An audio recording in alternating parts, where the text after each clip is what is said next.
It is an overwhelming, terrifying scenario, being confined in a 22-feet submersible, potentially thousands of feet below the surface, with a dwindling oxygen supply. The exact location of the Titanic submersible and the condition of its 5 crew members remain unknown. Speculation suggests that the vessel may have less than 10 hours of oxygen left, intensifying the race against time to locate the sub before it's too late. Welcome to Slant News. If you want to support, you can subscribe to our channel.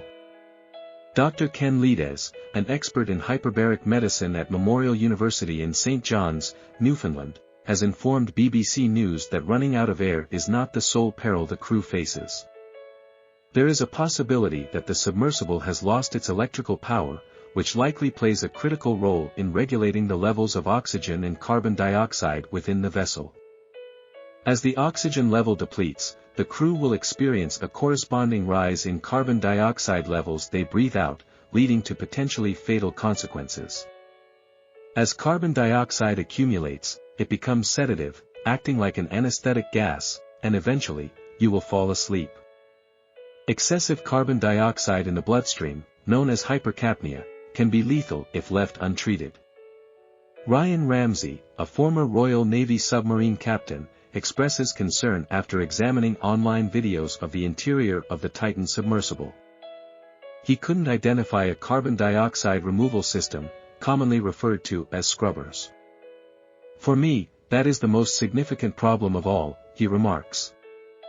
Simultaneously, the crew faces the risk of hypothermia, as their bodies are exposed to extreme cold. According to Captain Ramsey, if the submersible is resting on the seabed, the water temperature would be around 0 degrees Celsius.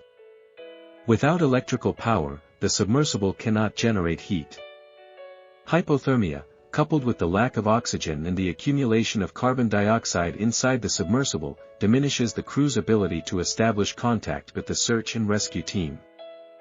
Their attempts to draw attention by banging on the hull at regular intervals will gradually wane. If they become unconscious, their ability to help themselves will be severely limited, Dr. Ledes explains.